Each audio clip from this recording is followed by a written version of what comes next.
সাহাবায়ে কেরামরা নবীর চেহারার দিকে চেয়ে আছে। নবীও বাপজি সাহাবার চেহারার দিকে চেয়েছে। হঠাৎ করে সাহাবারা বলে, দেখলাম নবীজির দুই চোখের কোনা দিয়ে বাপজি পানি করতে লাগলো। ভাইরা আমার, বাবা জীবনেরাও, আল্লাহর নবী জনাবে মুহাম্মদুর রাসূলুল্লাহ সাল্লাল্লাহু তাআলা আলাইহি ওয়াসাল্লাম নবীর সাহাবারাও নবীজির চেহারার দিকে বাবা ভালো করে লক্ষ্য করে দেখলেন। আমার দরদি নবীজের দুই চোখের কোনা দিয়ে বাপ যে ঠোপে ঠোপে পানি ঝরছিল। আল্লাহ নবীজির সাহাবা আবু বকর সিদ্দিক রাদিয়াল্লাহু তাআলা আনহু ডাক দিয়ে বলছেন, ইয়া রাসূলুল্লাহ, ইয়া হাবিবাল্লাহ, ফিদাকা আবি ওয়া উম্মি। ও আল্লাহর নবী, যে আপনার পদতলে আমার পিতামাতা বিসর্জন হোক, বলুন সুবহানাল্লাহ। ডাক দিয়ে বলেন, ওগো নবীজি, আপনি আমাদের চেহারার দিকে চেয়ে থাকতে থাকতে কেন আপনার চোখের কোনা দিয়ে পানি গড়ে বলেন? আল্লাহর নবী বলেন, ওরে সাহাবা, ও আবু বকর, শুনে না আমি কেন কান্না করেছি তোমরা জানো না? বলে নাও। বলে সাহাবারা, আমি তোমাদেরকে এত ভালোবাসি। ও সাহাবায়ে কেরাম, তোমরা আমাকে ভালোবাসো। আমি তোমাদের চেহারার দিকে চেয়ে চেয়ে শুনে নাও, আমার বহুদিনকার পুরানো কথা মনে পড়ে যায়। বলুন সুবহানাল্লাহ। বলে নবী, আপনি কাঁদছেন? বলে হ্যাঁ, আমি কাঁদছি, তোমাদের পূর্বেকার কথা আমার মনে পড়ে যাচ্ছে। আবু বকর বলে, নবী গো, এমন কি পুরানো কথা আপনার মনে পড়ে যায়? একটু দয়া করে আপনি বলতে পারবেন? নবী, আপনি বলুন। আল্লাহর নবী ডাক দিয়ে বলুন, ওগো সাহাবারাও, আজকে তোমরা আমাকে ভালোবেসে যথাভাবে তোমরা জমায়েত হয়ে বসে আছো। ওরে আমার সাহাবায়ে কেরাম, যে সময় তোমরা আমাকে চিনতে পেরেছিলে না, ওরে আমার সাহাবায়ে কেরাম, ওই সময় আমি রাস্তা দিয়ে যখন হাঁটতাম, শুনে নাও, তোমাদের মধ্যে এমন কিছু লোক এখানে আছে যারা আমাকে চিনতো না। আমি রাস্তা দিয়ে গেলে আমার শরীরে নোংরা জিনিস ফেলে দিত। আজ তারা আমাকে চিনতে পেরেছে। আল্লাহ রাসূল যখন এই কথা বলছিলেন, নবীজি বলেন, সাহাবায়ে কেরাম, আমি তোমাদের কাছে কলমা দাওয়াত দিতে গিয়ে অনেক মার খেয়েছি। হযরতে আবু বকর শুনছিলেন বাবা, নবীজির পেছন দিকে হযরতে আপনার উরাইকা রাদিয়াল্লাহু তাআলা আনহু বলে বাবা একটা সাহাবা ছিল বসে। হযরত উরাইকা নবীজির কান্না দেখে আর থাকতে পারলেন না। হযরত উরাইকা তিনি হাওমা করে চিৎকার করে কেঁদে উঠলেন। আল্লাহর নবীর সাহাবা ওমর ফারুক রাদিয়াল্লাহু তাআলা আনহু আল্লাহর নবীজিকে ডাক দিয়ে বলেন, ওগো আমার সাহাবা। আল্লাহর নবীর সাহাবা উরাইকাকে ডাক দিয়ে বলেন, উরাইকা, আমার নবী কাছে আমরা নবীজিকে কান্নার কারণ জিজ্ঞাসা করলাম। আমার নবী আখাতির কথা বলছেন, আর তুমি কেন হাওমা করে চিৎকার করে কেঁদে কেঁদে এখনো তুমি উঠলে বলো? হযরতে উরাইকা হাত ওখানা বাবা নবীজির কাছে হাত ওখানা জোর করে বললেন, ও আল্লাহর নবীজি, যে সময় আমি আপনাকে চিনতে পেরেছিলাম না। আল্লাহর রাসূল বলেন, উরাইকা শুনে নাও, যে সময় তুমি আমাকে চিনতে পেরেছিলে না? বলে হ্যাঁ। বলে উরাইকা, সেই সময় চিনতে না পারার কারণে কি তুমি কান্না করেছো? বলে হুজুর নাও। বলে কেন কান্না করেছো? বলে নবী গো, আপনাকে যে অনেক সাহাবা মেরেছে ঈমান আনার পূর্বে। বলে হ্যাঁ। নবী, আপনাকে ঈমান আনার পূর্বে আমি মারি নাই, কিন্তু নবীজি সেই সময় কিন্তু আমি আপনাকে চিনতাম না। কিন্তু নবী, আমি দেখেছি আপনার মতো মহামানব এই পৃথিবীতে আর দ্বিতীয় কোথাও পাওয়া যাবে না। বলুন সুবহানাল্লাহ। ওরে আমার উরাইকা বলে, এমন কি কথা তোমার মনে পড়ে যায়?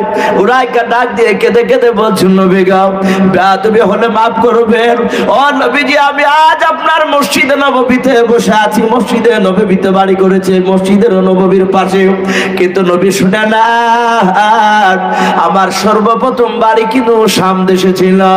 কোথায় বললাম? শাম দেশে বাড়ি ছিল, মক্কা নগর আরবে মদিনাতে ছিল না। ও নবীজি, শাম দেশে আমার বাড়ি ছিল, আমি আপনাকে চিনতাম না, আপনি আখিরি জামানার পয়গম্বর এটা আমি জানতাম না। ও নবীজি, মক্কা নগরের বড় নেতা, সবচেয়ে বেয়াদব নেতা, তার নাম হচ্ছে আবু জেহেল। কি নাম বললাম? আবু জেহেল। ওগো রাসূল, আবু জেহেল কাপড়ের ব্যবসা করে।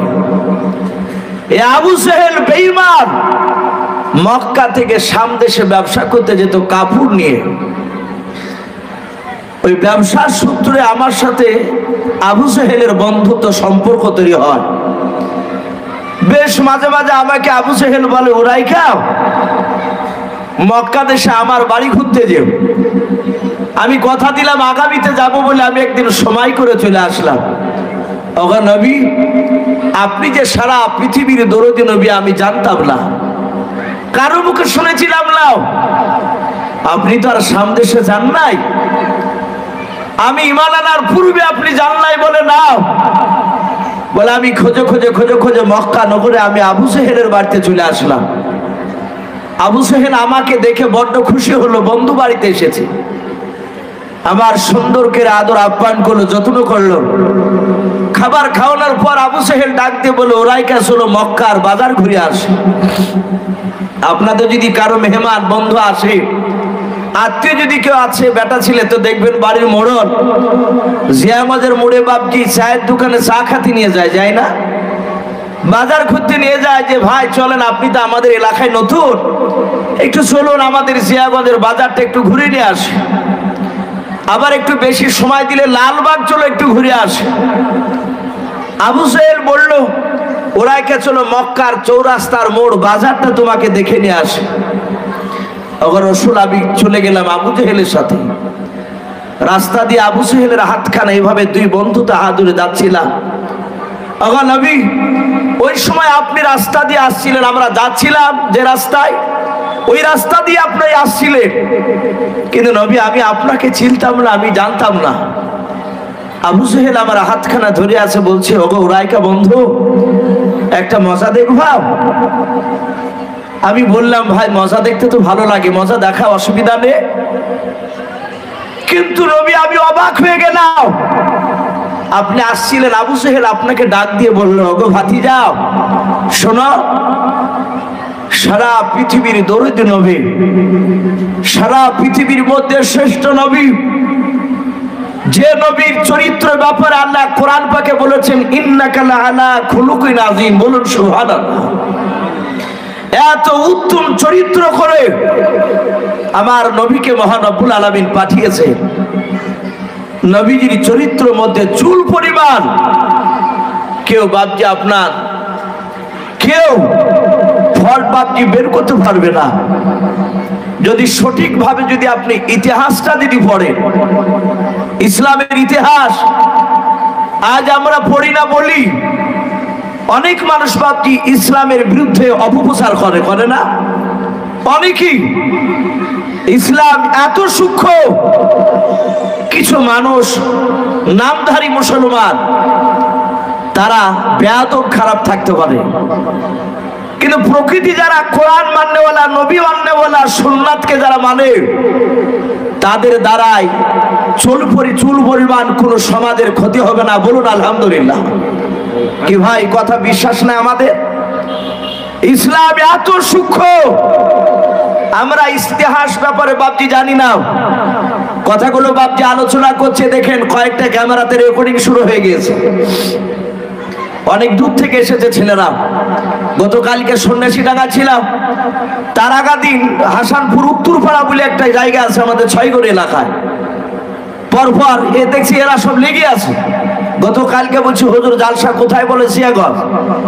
আমি বললাম ভাই আর যায়েন না, এতটা যায় লাভটা কি? বলে না হুজুর যাবো, আপনার কথাগুলো শুনতে ভালো লাগে, রেকর্ডিং করে ছাড়ি, অনেক মানুষ শুনতে চায়।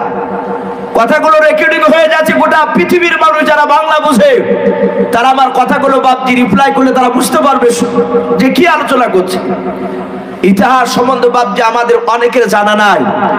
ইসলাম এমন সূক্ষ্ম জিনিস, আমি আপনাদের সামনে একটা ইতিহাস আমি আপনাদের সামনে তুলে ধরছি, একটু ভাই মন দিয়ে কথাগুলো শুনবেন। আল্লাহ রসুলের সাহাবা হযরত ওমর, কি নাম বললাম? হযরত ওমর গোটা পৃথিবীর মধ্যে উনি অর্ধেকটা পৃথিবীর তিনি বাদশা ছিলেন। জোরে বলুন সুবহানাল্লাহ। জানেন নাই? শুনেছেন তো উলামাদের মুখে। যারা জেনারেল শিক্ষিত ভাই ইসলামের ইতিহাস পড়ে দেখবেন, হযরত ওমর প্রথমে নবীকে মানার পূর্বে, নবীর উপর ঈমান আনার পূর্বে এই ওমর ইবনুল খাত্তাব কুখ্যাত মস্তান ছিল। ওমর বিশ্ব নবীকে তলোয়ার নিয়ে মারতে গিয়েছিল। নবীজির মাত্র 5 মিনিট বাপজি কথা শুনে ওমর আর থাকতে পারে নাই। ওমর বিশ্ব নবীর দিওয়ানা হয়ে গেলেন। বলুন সুবহানাল্লাহ। এমন দিওয়ানা হলে আমার নবী পবিত্র জাবানে ওমরের শান ব্যাপারে বলেছেন আলোচনা করতে গিয়ে, আমার উমর এত দামি সাহাবা, ওয়া খাতামান নবিয়্যিন, আল্লাহ কোরআনে বলেছে যে আমি মুহাম্মদ সাল্লাল্লাহু আলাইহি ওয়াসাল্লামকে পাঠিয়ে দিয়ে আর কিয়ামত পর্যন্ত নবী রাসূল আসবে। আমাদের শেষ নবী মুহাম্মদ সাল্লাল্লাহু আলাইহি ওয়াসাল্লাম নবী তবু পবিত্র জবানে বলেছে, আমার পরে যদি আল্লাহ নবুয়তের দরজায় তালা না মেরে যদি তালা খোলা থাকতো, নবী যদি কাউকে পাঠাতে, আমার পর যদি আল্লাহ কাউকে নবী করতে, আমার সাহাবার মধ্যে থেকে হযরত ওমর ইবনুল খাত্তাব তিনি নবী রাসূল হওয়ার যোগ্য ছিলেন। বলুন সুবহানাল্লাহ। আরেকবার বলবেন না সুবহানাল্লাহ? এটা ইউসুফের ব্যক্তিগত জবানের কথা নয়, এটা সারা পৃথিবীর বিশ্ব নবীজির কথা। যে নবী আমার দুনিয়ার বুকে হাসলে জান্নাতের মর্যাদা বৃদ্ধি হতো, যে নবী দুনিয়ার বুকে কাঁদলে জাহান্নাম থরথর করে বাপজি কাঁপতো, সেই নবী বলেছে। ওমর গোটা পৃথিবীর মধ্যে অর্ধেকটা পৃথিবীর তিনি একাই বাদশাহ। হযরত ওমরের জামানায় ওমর ফারুক রাদিয়াল্লাহু তাআলা আনহু যখন বাদশা ছিলেন তখন নবী কি বেঁচে ছিলেন? একটু কথা বলুন। নবীজি বেঁচে ছিলেন না, নবী ইন্তেকাল করেছে। আমার নবী ইন্তেকাল করার পর প্রথম বাদশা হলেন হযরত আবু বকর সিদ্দিক রাদিয়াল্লাহু তাআলা আনহু। আবু বকর ইন্তেকাল করার পরে দ্বিতীয় বাদশা কে হলেন ভাই? একটু জোরে বলুন। হযরতে ওমর ফারুক রাদিয়াল্লাহু তাআলা আনহু বাদশা হয়েছে। ওনার জামানায় হিন্দু, মুসলিম, খ্রিস্টান, বৌদ্ধ, জৈন সব জাতি বাপজি ওখানে আছে। ওমর সবারই বাপজি বাদশা। ওমর 50টা তার সাহাবা ভক্তদেরকে নিয়ে এক খ্রিস্টান এলাকায় বাপজি সফর করতে গিয়েছেন। বাদশা মানুষ, দেখতে গিয়েছেন খ্রিস্টানেরও বাদশা ওমর। ওমর দেখতে গিয়েছেন, দেখে আমার প্রজারা কোন অবস্থায় আছে, কি করে। হযরত ওমর 50টা বাপজি তার দলবল ভক্তদেরকে নিয়ে ওই খ্রিস্টান এলাকায় বাপজি ঘুরছেন। ঘুরতে ঘুরতে বাপজি জোহরের সময় হয়ে গেছে নামাজে। যারা নামাজ প্রকৃতি 5 ওয়াক্ত পড়ে, হাতে ঘড়ি মোবাইল যদি না থাকে, আজান যদি শুনতে নাও পায়, আজান নামাজের টাইম হলি তার ভিতরে কলবের ভিতরে ধাক্কা দিবে না? নামাজের টাইম হলি প্রকৃতি যদি সে নামাজি হয়, অনেক সময় আকাশের সূর্যের দিকে তাকিয়ে বলে জোহরের সময় হলো নাকি। পাশে তার নাতি থাকলে বলে, নাতি একটু দেখতো ঘড়িতে কটা বাজে। বলে, দাদুজি ঘড়িতে এখন বাজছে 1:45। বলে, এই তো নামাজের টাইম হয়ে গিয়েছে। হযরত ওমর জোহরের সময় ঘুরতে ঘুরতে টাইম হয়ে গিয়েছে। ওমর তার দলবলকে বলছে, ভাই একটু দেখো তিনি এলাকায় কোন মসজিদ আছে কিনা। কথা বুঝতে পারছেন না? ওমর বলছেন, এই মসজিদ আছে কিনা দেখো এলাকায়, আমি নামাজ পড়বো 2 রাকাত জোহরের করাকাত নামাজ। একটু জোরে বলো। ফরজ নামাজ করাকাত 4 রাকাত। আর ওমর বলছেন আমি 2 রাকাত নামাজ পড়বো, 2 রাকাত। কেন? মুসাফির হালাতে যারা মুসাফির হয়, গ্রাম থেকে বাপজি প্রায় 48 কিলোমিটার, কোন কোন মুফাসসিরে গ্রাম লিখেছেন আপনার 72 কিলোমিটার দূর পেরিয়ে গেলে বাড়ি থেকে সেই ব্যক্তি মুসাফির হয়ে যায়। তার 4 রাকাত ফরজ নামাজ হলে তাকে 2 রাকাত পড়তে হয়। কিন্তু মাগরিবের আর বেতের নামাজ কসর নাই, ফরজটা কসর আছে। ওমর বলছেন, ভাই দেখো তিনি যদি জোহরের সময় হয়েছে 2 রাকাত নামাজ পড়বে, একটু দেখো মসজিদ আছে কিনা। তার সাহাবায়ে কেরাম ভক্তরা ওমর ফারুকে চারিদিকে বাপজি লক্ষ্য করলেন, কিছু মানুষকে জিজ্ঞাসা করলেন, আমি আপনাদের জিয়াগঞ্জে আছি, আমি তোর সব পাড়া চিনি না, তাহলে এখানকার লোককে যদি কোনো বিষয় আমার জানা দরকার থাকে জানলেই পাওয়া যাবে। তার সাহাবারা বললেন, ভাই এখানে মসজিদ পাওয়া যাবে? গ্রামের লোক সবাই বললেন, ভাই মাফ করবেন, এই এলাকাতে একটা মসজিদ নেই, এমনকি কোনো মুসলিমেরও বাড়ি নেই। এই এলাকাটা পুরা হচ্ছে খ্রিস্টান এলাকা। গির্জা আছে আমাদের বড় বড়, আমাদের উপাসনালয় যেখানে আমরা ধর্ম করি ওটাকে গির্জা বলা হয়। গির্জার একটা পাদ্রী বেরিয়ে এসে উমারকে দেখেছেন যে বাদশা যাচ্ছে, এক পাদ্রী বেরিয়ে এসে উমারকে স্বাগতম জানানোর পর বললেন, বাদশা নামদার, আপনার মনটা মনক্ষুণ্ণ অবস্থায় মনে হচ্ছে কেন? মনটা আপনার চিন্তিত মনে হচ্ছে কেন? ওমর বাদশা বলছেন, ওগো ভাই আপনি কে? বলে, বাদশা নামদার, আমি আপনারই প্রজা দেশে, আমি এই খ্রিস্টান গির্জার আমি পাদ্রী সাহেব। বলে, তাই? বলে, হ্যাঁ। ওমর ফারুক তাকে সম্মান জানিয়ে কথা বলছে। কোরআন শরীফে মহান রব্বুল আলামিন আমাদের শিখিয়ে দিয়েছে, কোন ধর্মের বিরুদ্ধে তুমি কথা বলো না, কোন ধর্মের লোককে ছোট বলো না, তাকে সম্মান বজায় রেখে কথা বলতে হয়। আমার বিশ্ব নবীর সাহাবা ওমর পাদ্রী সাহেবকে সুন্দরভাবে সম্মান দিয়ে বাপটি লেনদেন ভাষায় কথা বললেন। বলেন, ভাই একটু চিন্তিত, আমরা তো মুসলিম, আমরা নামাজ পড়ি, আমার উপর নামাজ ফরজ হয়েছে, আমি 2 রাকাত নামাজ পড়বো। তা আমার দলবলকে বললাম যে দেখো মসজিদ আছে কিনা, তো এই এলাকায় মসজিদ কোথাও নেই। পাদ্রী সাহেব বললেন, ঠিকই শুনেছেন, যারা উত্তর দিয়েছে তারা ঠিকই বলেছে, মসজিদে নাই, ওই দেখেন আমার গির্জা, এখানে আমি আমার ইবাদত করি। যদি কিছু মনে না করে, পাদ্রী বলছেন ওমর ফারুককে, কিছু যদি মনে না করেন তাহলে আমার গির্জাতে আপনাকে অনুমতি দিচ্ছে, আপনার দলবলকে, আপনার দলবল নিয়ে আপনি গির্জার ভিতরে নামাজ পড়তে পারেন। জোরে বলেন সুবহানাল্লাহ।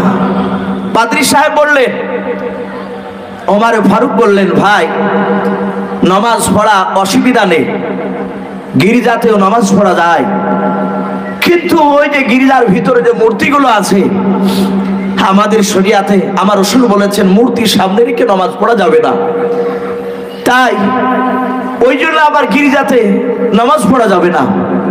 পাদ্রী সাহেব বলেন, বাদশা নামদার, কিছু মনে করবেন না, যদি আমাকে মিনিট 15 সময় দেন তাহলে আমার গির্জার ভিতরে যে মূর্তিগুলো আছে সেগুলো আমি একটু আলাদা করে এক সাইড করে দিতে পারি, জায়গাটা আমি আপনাকে ফাঁকা করে দিব। ওমর বললেন, তাহলে অসুবিধা নাই, আমরা পড়বো নামাজ। ওমর ফারুক দাঁড়িয়ে আছেন, তাকে বসার জায়গা দিলে পাদ্রী সাহেব তার এলাকার যুবক ছেলেদেরকে, আমাদের ইমাম সাহেব যদি কোনো মসজিদের কাজ করে যুবক ছেলেকে ডাকে না, ডাকে, ডেকে বলে যে কাজটা একটু করে দাও তো বাবা। পাদ্রী সাহেব তার ভক্তদেরকে ডাকলে, বলে মুসলিম ওমর ফারুক, তিনি আমাদের বাদশাহ, ইবাদত করবে, নামাজ পড়বে, একটু জায়গাটা পরিষ্কার করে দিয়ে একটু পানি দিয়ে ধুত করে দাও। জোরে বলুন সুবহানাল্লাহ। কি ব্যবহার! খ্রিস্টানের পাদ্রী গির্জার ভিতরে নামাজ পড়তে দিচ্ছেন ওমরকে। ভাইরা আমার, বাবা জীবনেরা, গির্জার ভিতরটা পানি দিয়ে ধৌত করে দিলেন। ওমরকে বলেন, বাদশা নামদার, এবার অসুবিধা নাই, আপনি 2 রাকাত কেন, যদি আপনি 4 রাকাত 10 রাকাত নামাজ পড়েন এতে কোনো বাধা নাই। আমিরুল মুমিনিন ওমর তার দলবলকে বলেন, গো বন্ধুরাও, গির্জার ভিতরে তোমরা যাই নামাজ মুসাল্লা বিছিয়ে দাও, নামাজ আদায় করব। হযরতের সাহাবায়ে কেরাম বাপজি মুসাল্লা বিছিয়ে দিলেন। আমিরুল মুমিনিন বাবা বললেন, ভাই তাকবীর দিতে শুরু করে দাও। দেখবেন জামাতে মসজিদে ইমাম সাহেব দাঁড়ালে পেছন থেকে একজন মুকাব্বির হয়, যাকে আপনার মুক্তাদি আপনার দেখবেন আপনার তাকবীর দেয় না, আল্লাহু আকবার, আল্লাহু আকবার, আল্লাহু আকবার, আল্লাহু আকবার, আশহাদু আল্লা ইলাহা ইল্লাল্লাহ, আশহাদু আল্লা ইলাহা ইল্লাল্লাহ, আশহাদু আন্না মুহাম্মাদার রাসূলুল্লাহ, আশহাদু আন্না মুহাম্মাদার রাসূলুল্লাহ। হাইয়া আলাস সালাহ, হাইয়া আলাস সালাহ, হাইয়া আলাল ফালাহ, হাইয়া আলাল ফালাহ, কদ কামাতিস সালাহ, কদ কামাতিস সালাহ, এইভাবে তাকবীর বাদ্যি দিতে লাগলেন। ওমর ফারুক বাদ্যি ইমামতি করার জন্য ওই গির্জার ভিতরে বাদ্যি আপনারা দাঁড়িয়ে আছেন, তার ইমাম বাদ্যি নিয়াত করবেন যাতে কদ কামাতিস সালাহ, কদ কামাতিস সালাহ, আল্লাহু আকবার, আল্লাহু আকবার, লা ইলাহা ইল্লাল্লাহ। যখনই বাবা তাকবীর দোয়া শেষ করে দিলেন, বাবা হযরত ওমর আল্লাহু আকবার বলে বাবা তার ইমাম আপনার বাঁধলেন নাও, আল্লাহু আকবার বলে হাত তুলতে গিয়ে আর হাত উঠালেন নাও, তাকবীর আপনার ছেড়ে দিও। ওমর পেছন দিকে দাঁড়িয়ে বলছেন, ওগো আমার বন্ধুরা, ওগো নবীজির সাহাবারা, এই গির্জার ভিতরে নামাজ পড়া যাবে না, বলুন সুবহানাল্লাহ। হযরত ওমর ফারুকের বাপজি সাহাবায়ে কেরামরা সকলেই বলেন, বাদশা নামদার কি করব? বলে গির্জার ভিতরে নামাজ পড়া যাবে না, মুসাল্লা গুলো বের করে নাও। সাহাবারা বাপজি যায় নামাজ মুসাল্লা উঠিয়ে নিলেন। হযরত আপনার ওমর সঙ্গে সঙ্গে বেরিয়ে যাওয়ার পর পাদ্রী সাহেবকে ডেকে বললেন, ওগো পাদ্রী মশাই, কিছু মনে করবা না, ওগো পাদ্রী মশাই, এই যে গির্জাটা আছে, বলে হ্যাঁ, এই গির্জাটার এরিয়া কতটা নিয়ে আছে, এই গির্জাটার মাটি কতটা নিয়ে আছে, একটু দয়া করে আমাকে দেখাবে কিনা বলাও। হাজার হাজার বাপজি লোকেরা সকলেই বাপজি ওই জায়গায় দাঁড়িয়ে আছে। হযরত আপনার ওমরের কথা শুনে পাদ্রী বলল, ভাই কেন আমি দেখাবো না?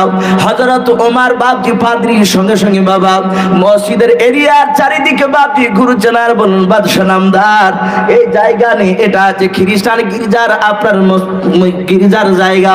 বলে জায়গার পাশে ওই ফাঁকা জায়গাটা কার? সঙ্গে সঙ্গে পাদ্রী মশাই বললেন, ওগো বাদশা নামদার, ওই দেখেন আমার গির্জার কমিটির একজন ভালো সদস্য। বলে তাই নাকি? বলে হ্যাঁ, ওই মোড়লের জায়গা ফাঁকা জায়গাটা। বলে তাই নাকি? বলে হ্যাঁ। হযরত ওমর যিনি গোটা পৃথিবীর মধ্যে অর্ধেকটা পৃথিবীর বাদশাহ, জিনার শাসনে বাবা একই জায়গায় আপনার ছাগল আর বাঘে বাপজি পানি খেত, ছাগল আপনার পানি খেত, বাঘ আপনার ভয় ছাগলকে দৌড়াতে পারতো না, এত শাসন ছিল বাপজি ওমরের। সেই ওমর বাপজি ওই জমির ফাঁকা জমির মালিকের কাছে গিয়ে বলে, হাত ওখানা জোর করে বলছেন, ভাই যান, আমি তোমাদের বাদশাহ, আমি তোমার উপর জোর জুলুম আমি করি না, যদি কিছু মনে না করো, ওই গির্জার বাইরে যে তোমার জায়গাটা আছে, বলে হ্যাঁ, যদি তুমি কিছু মনে না করো, যদি একটু অনুমতি দিতে, মিনিট হয়তো 10 মিনিট কিংবা 5 মিনিট সময় লাগবে, মাত্র তোমার জায়গায় যায় নামাজ বিছিয়ে মুসাল্লা বিছিয়ে আমি মাত্র 2 রাকাত আমার দলবার নিয়ে নামাজ পড়বো, বলুন সুবহানাল্লাহ। কথা বুঝতে পেরেছে? ওই পাদ্রীর বাপজি লোক ডাক দিয়ে বলেন, ভাই জানো, ও বাদশা নামদার, আপনি হুকুম আপনার নেওয়ার কোনো দরকার নাই, যান আপনি নামাজ পড়েন। ওমর দলবার নিয়ে নামাজ আদায় করলেন। পাদ্রী সাহেব বলেন, বাদশা নামদার, বেয়াদবি হলে মাফ করবেন, ভুল হলে মাফ করবেন। ওগো বাদশা নামদার, আপনি প্রথমে যদি বলতেন গির্জাতে নামাজ পড়া যাবে না, তাইলে আমি গির্জাটা ধ্বংস করে দিতাম না। আপনি নামাজ পড়া হবে বলে আমি ওই গির্জার ঘরটা আমি ধ্বংস করে দিলাম। তারপরে আপনি নামাজ পড়তে দাঁড়ালেন, আল্লাহু আকবার বলি কেন আপনি নামাজ আপনারা পড়লেন না? ওগো বাদশা নামদার, ওটা একটু জানতে চাই। ওমর ফারুক বলেন, ওরে ভাই, ও পাদ্রী সাহেব, আমি নিয়াত যখন আমি করতে যাচ্ছিলাম, আমার 10 বছর নয়, 50 বছর নয়, 500 বছর পর হয়তো যে কথাটা ঘটতে পারে, ওই কথা আমার একটা স্মরণ হয়ে গেল। বলে কি কথা বলেন? বলে পাদ্রী মশাই, আমি যদি 2 রাকাত যদি গির্জার ভিতরে যদি নামাজ আদায় করে নিতাম, নামাজ যদি পড়তাম, এটা ইতিহাসের খাতায় লেখা হয়ে যাবে। শুনে না, আমি ইন্তেকাল করার পর, আমার দলবল ইন্তেকাল করার পর, হয়তো 500 বছর পর কোন মুসলমান হয়তো ওমর গির্জার ভিতরে নামাজ আদায় করেছে বলে হয়তো দাবি করতে পারে এই গির্জাটা গির্জা ছিল না, এটা আমাদের মসজিদ ছিল, বলুন সুবহানাল্লাহ। বলে 500 বছর পর যেন কোন মুসলমান আঙুল তুলে যেন বলতে না পারে এটা মসজিদ ছিল, বলুন আলহামদুলিল্লাহ। ভাবতে পারে ইতিহাস, এ হচ্ছে ইসলাম। ওমর বলছেন, ওই আমার মুসলমান হয়তো দাবি করবে বলে আমি গির্জার ভিতরে নামাজ পড়ি নাই, বলুন আলহামদুলিল্লাহ। এই হচ্ছে বিশ্ব নবীর সাহাবা, নবীর শরিয়াত অনুযায়ী চলাও। আমি বলছিলাম নবীর সাহাবায়ে কেরামরা হযরতে ওই উরাইকা যে মক্কা থেকে মদিনাতে ঘুরতে এসেছে বলছিলাম না, আর মক্কাতে আবু সুহেলের বাড়িতে রাস্তা দিয়ে যাচ্ছে। উরাইকা নবীকে ছিল না, সাথে সাথে আবু সুহেল বলছে, আয় ভাতিজা শোনো। নবীকে ডাকলে, নবী আমার এমনই দরুদি নবী, নবীকে ডেকেছেন। রাসূল চলে এসে বললেন, চাচা আপনি আমাকে ডাকলেন? বলে হ্যাঁ। ওগো চাচা আপনি আমাকে কেন ডাকলেন বলুন। বিশ্ব নবীকে আবু সুহেল বলল, ভাতিজা একটু হা করো ধীরে, একটু মুখটা হা করো। যাহাতে নবী যে হা করেছে, আর সাথে হাতে বেঈমান আবু সুহেল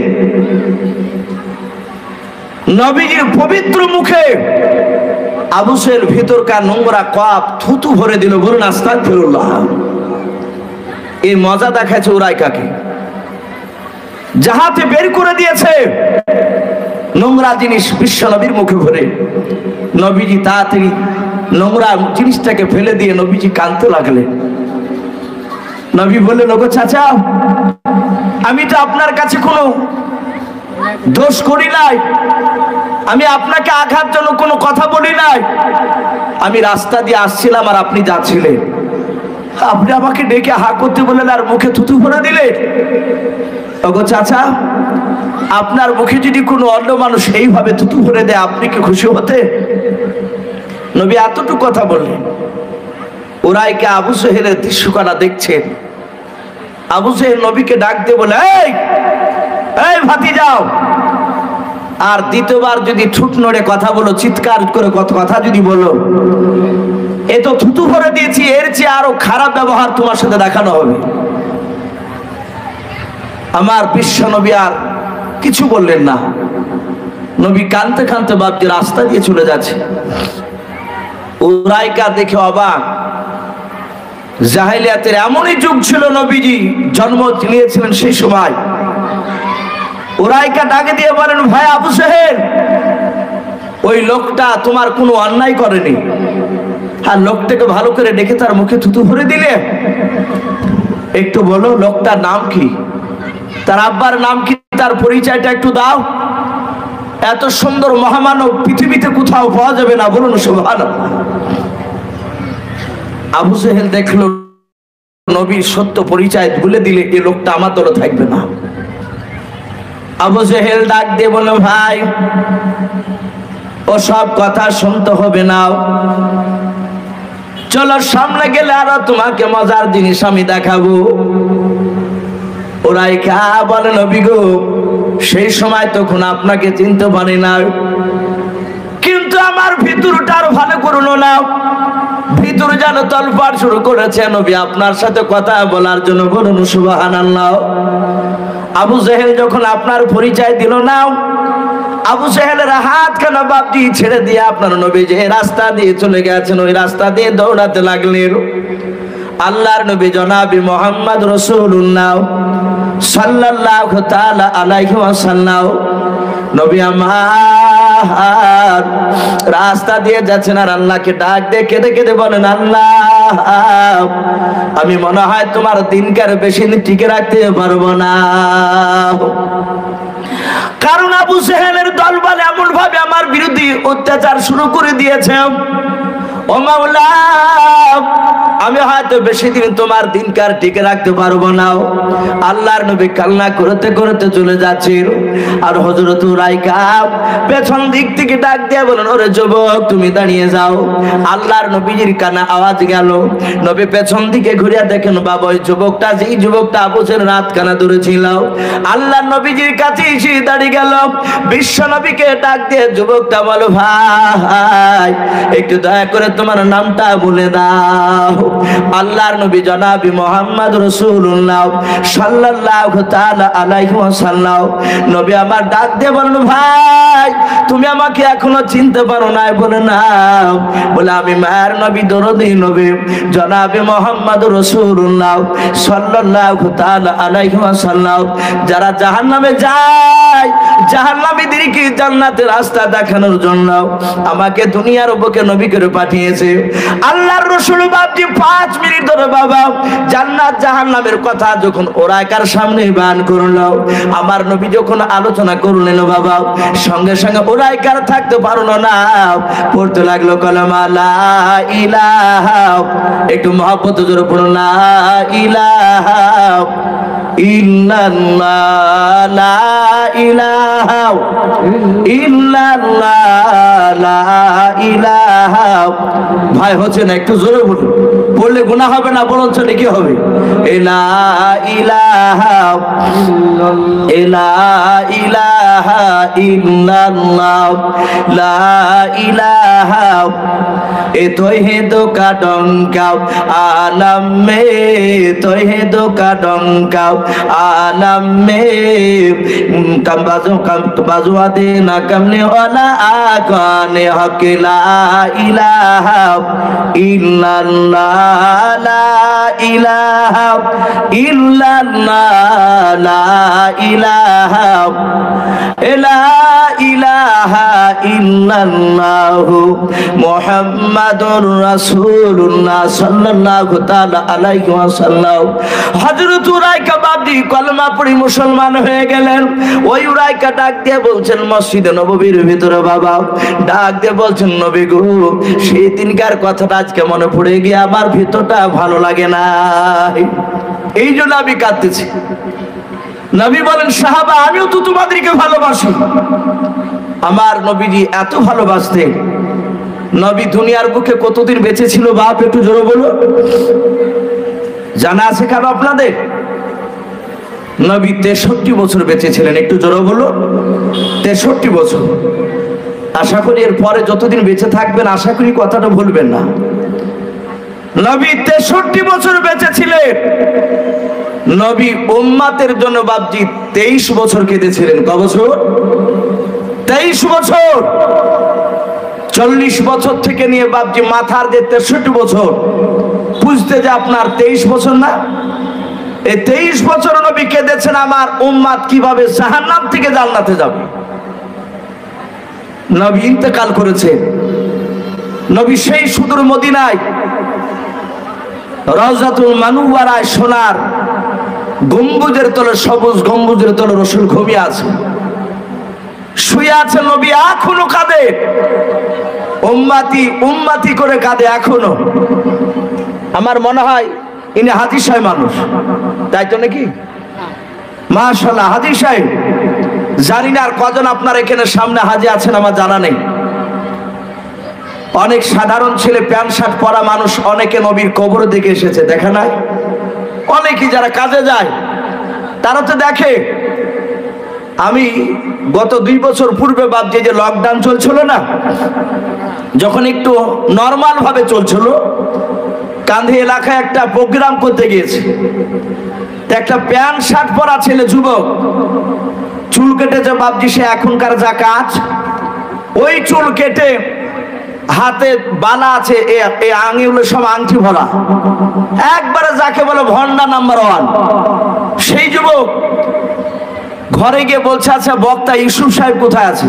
গর্ব করার কথা বলছি না, আমি আগে ধারণা করতাম না যে সাধারণ ছেলের ভিতরে এত বিদ্যা ভরা থাকে। তো নিচে আপনার দুতলায় বসতে জায়গা দিয়েছে ঘরে, এক মাস্টারমশাইয়ের বাড়িতে। তো নিচ থেকে বলে যে ওপরে দুতলাতে আরো বক্তা আছে, ওখানে ইউসুফ সাহেব আছে। বসে আছি, এবার আমি তো ছেলে মানুষ, ওই অন্য বক্তাদের তুললাম হলো। ছেলেটা কাছে গিয়ে বাপজি ওপরে উঠে সালাম দিলেন, আসসালামু আলাইকুম। সালাম দেওয়ার পরে বললেন, দেখেন ইউসুফ সাহেব কোন ব্যক্তি, আমি তো চিনি না, ওনাকে দেখা করতে এসেছি। তো একটা মওলানা দেখে দিলেন, ইনি ইউসুফ সাহেব। আমি বললাম, ভাই আমি ইউসুফ সাহেব। আমার দিকে তাকিয়ে মুচকে হাসি দিয়ে ছেলেটা বলছিল, ওই যুবক ছেলেটা, যে কাইফা হালুকা, আরবিতে আরবিতে যুবকটা আমাকে বলছে কাইফা হালুকা, আপনি কেমন আছেন? আমি ওই ভণ্ড ছেলেটার আরবিতে কথা বলা দেখে আমিও হাসছি। আমি তার কথার উত্তরে বললাম হাল তয়কিবুন জিদ্দা, যাহাতে বলেছি তখন হাসছেন। বলে ইসু ভাই, আপনার সাথে আরবিতে কথা বললে আপনি বলতে পারবেন? তাহলে ভাই কাজ চলার মতো ইনশাল্লাহ একটু টুকটাক বলতে পারবো, একটা কালচারের উপর তো সব নির্ভর হয়। তো তুমি যে কথাগুলো বলবো আশা করি মানে সব বলতে পারবো ইনশাল্লাহ। তো ভাই তুমি আরবি জানো না? দু চারটা শুধু মুখস্থ করে এসে তুমি বলছো আমার সামনে। তো বলছে হুজুর মাফ করবেন, আমি A to Z একদম ফুল আরবিতে কথা বলতে পারবো। বলে ভাই ফুল আরবিতে? বলে হ্যাঁ। শিখলে কোথায়? তো বলছে আমি সৌদিতে আমি 7 বছর ছিলাম। সেদিন থেকে আমার ধারণা ভাঙলো না কার ভিতরে কি বিদ্যা ভরা আছে কেউ আমরা বলতে পারবো না। পারবো বলে? বিদ্যা জিনিস একটা, আমলিয়ার জগৎ আলাদা। দাঁড়িয়ে ছচ্ছর করে পেছাব করছে, পানি নেয় না। আমার এক উস্তাদ বলছিলেন যে আমি কলকাতায় গিয়েছি, পড়তে গিয়েছি, একটা ছেলেকে দেখলাম, সে ভদ্রলোক দাঁড়িয়ে পেছাব করলো, পানি নিল না। ক্লাসে এসে বুখারী শরীফ পড়ছে নাড়া আরবি, আর জাবারদের পেশ নাই। দেখেন আপনাদের মৌলানা সাহেব আছে, তারা জানে যে যেই আরবিতে জাবারদের পেশ নাই সেটাকে নাড়া আরবি বলে। এক লাইন ইবারত আপনাকে পড়তে দিলে আপনি 12 বছর কি খেয়ে পড়েছেন, ফাঁকি দিয়েছেন না পড়েছে, তাই এক লাইন আরবি পড়তে গিয়ে বাবজি ধরা পড়ে যাবে, এত হার্ড কেতাব আরবি। তো বলছেন দাঁড়িয়ে অনারগুল ঝড়ের মতো বাবজি ইবারত পড়ছে, বুখারীর ইবারত, অথচ দাঁড়িয়ে পেছাব করলে পানি গেল না। হুজুর বলছিলেন হ্যাঁ, সেই যে যোগ্যতা একটা আলাদা জিনিস, শিক্ষা আর আমলিয়াত বাবজি ওটা আলাদা দরজা। বহু লোকের বাবজি পণ্ডিত মানুষ কোরআন হাদিসের উপর আমল নাই, এরকম নাই? অনেক ইবলিশ মার্কা আছে। আবার অনেকে বাবজি কোরআন ভালো করে পড়তে পারে না, এলাকার লোক তার সামনে বিড়ি খাইতে ভয় পায় না, এরকম অনেক দেখেছি বাবজি যারা খারাপ ছেলে, ভণ্ড। যদি প্রকৃতি সে বুজুর্গ লোক হয়, আলেম হয়, বুজুর্গ যদি ব্যক্তি হয়, বিড়ি খাচ্ছে, দেখছে হুজুর সাহেব আসছে, ধুমা আপনার মুখে নিয়েছে আর বের করে না, হুজুর দেখে নিবে বলে, সম্মানের হানি হবে বলে জানতে দেয় না, সম্মান দেয়। যদি প্রকৃতি সম্মান নেওয়ার মতো লোক হয়, আপনাকে আমাকে দিবে কেমন করে? নামাজ পড়াচ্ছি মসজিদে, কিছু মনে করবেন না, মসজিদে ইমাম সাহেব নামাজ পড়াচ্ছে, কিছু ইমাম, সবাই না। আবার মুসল্লিও আছে, আসর নামাজ পড়ে অমনি চায়ের দোকানে চা খাতে, ধুমধাড়াক্কা চায়ের দোকানে বই চলছে, ইমাম সাহেবের চায়ে টান মারছে, তার কিছু মুসল্লিও টানছে। যদি বলা হয় যে ইমাম সাহেব চা খাচ্ছেন আর টিভি দেখছেন, বলে না তো, আমি ওদিকে তাকাচ্ছি নে, অথচ আর চোখ থেকে চায়ে টান মারছে আর ওদিকে তাকাচ্ছি, কান দিয়েছে, ডায়লগ গুলো শুনছে। এই তো ভাবছি আমাদের সমাজ, আমলিয়াত লোকের ভাবছি এখন বড্ড অভাব। এক একটা গ্রামে দুটো একটা পাওয়া যাবে কি সন্দেহ আছে? আমি বলছিলাম আমার দরুদি নবী বাবজি সেই রওজাতুল মানওয়ারা শুয়ে আছে। হাজী সাহেবরা জানেন যে নবীর কবর জিয়ারত করতে গেলে সালাম দিতে হয়, হয় না? সালাম দিতে হয়। নদিয়ার জেলার বাবজি একটা বক্তা ছিলেন, জানি না আপনারা চিনেন কিনা, উনি মারা গিয়েছেন, আল্লাহ ওনাকে জান্নাতবাসী করুন, হাত কাটা ইমাজউদ্দিন সাহেব রহমাতুল্লাহ আলাইহি।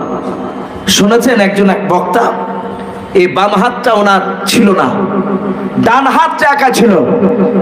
সেই জামানার উনি বাঘা বক্তা, সেই সময় এত হাই র্যাঙ্কের বক্তা ছিলেন। উনি বলছিলেন আমি নবীর কবরে গিয়েছি, কয়েকবার জিয়ারত করতে গিয়েছেন, হজ করতে। উনি বলছেন আমি নবীর কবরে গিয়ে সালাম দিয়েছি, খোদার কসম কেটে বলছে, এভাবে 3 বার কসম কেটে বললে নবীজি সালামের উত্তর দিয়েছেন, আমি ওপর থেকে শুনতে পেয়েছি, বলুন সুবহানাল্লাহ। এবং 5 মিনিট ধরে নবীর সাথে আমি কথাও বলেছি। নবী আমার কবরে বাপজি মরে গিয়ে মাটির সাথে মিশে যায় নাই, নবী জিন্দা কবরে।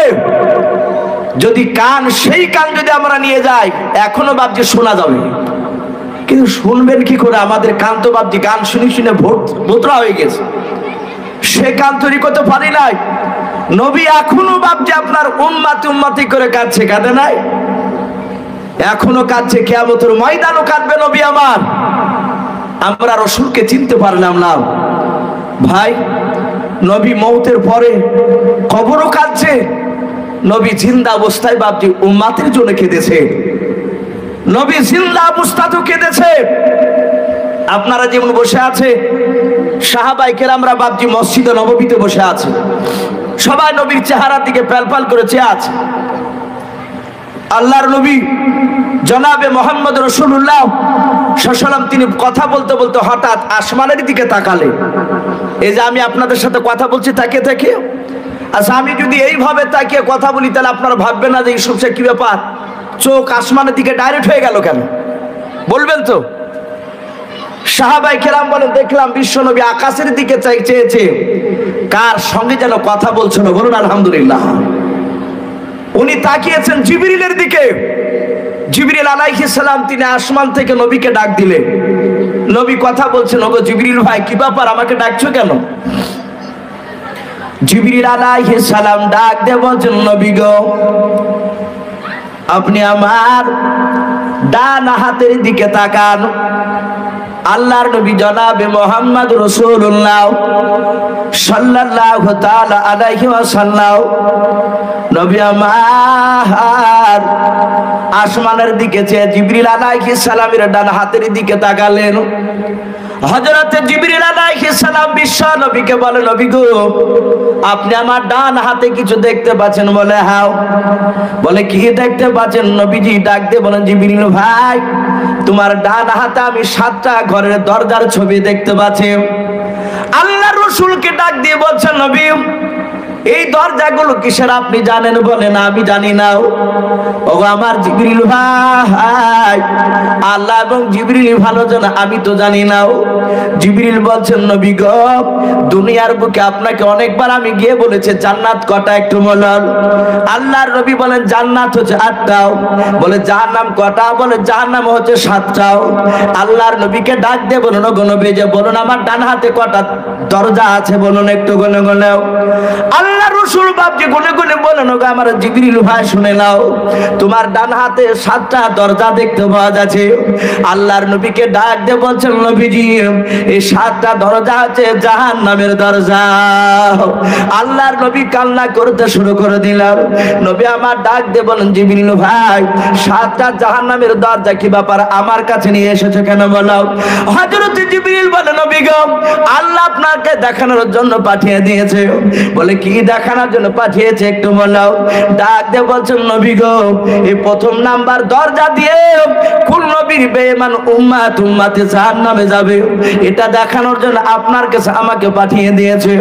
আল্লাহর নবী জনাবে মুহাম্মদ রাসূলুল্লাহ সাল্লাল্লাহু তাআলা আলাইহি ওয়াসাল্লাম ডাক দিয়ে বলছেন, জিবরিল ভাই তাড়াতাড়ি বলো প্রথমকার দরজা দিয়ে কোন নবীর বেঈমান উম্মতে যাবে বলো। হযরত জিবরিল আলাইহিস সালাম বলেন, নবী গো প্রথম দরজা দিয়ে হযরত আদম শফিউল্লাহ আলাইহিস সালাম, হযরত শীশ আলাইহিস সালাম, হযরত দানিয়েল আলাইহিস সালাম, হযরত জাকারিয়া আলাইহিস সালাম, এভাবে 1 লাখ 2 লাখ বেশ কয়েকটা বাপ নবীর নাম করলেন।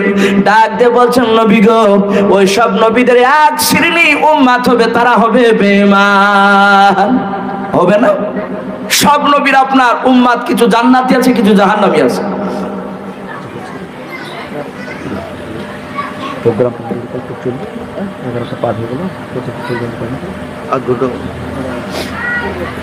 হযরতে আবু বকর নাই, জিবরিল আলাইহিস সালাম ডাক দিয়ে বলছেন, নবী গো এই সব নবীদের এক শ্রেণীর বেঈমান উম্মত, তারা প্রথমকার দরজা দিয়ে জাহান্নামে চলে যাবে। আল্লাহর নবী জনাবে মুহাম্মদ রাসূলুল্লাহ সাল্লাল্লাহু তাআলা আলাইহি ওয়াসাল্লাম বললেন, ওগো আমার জিবরিল ভাই দ্বিতীয় দরজা দিয়ে কোন নবীর বেঈমান উম্মতে যাবে বলো।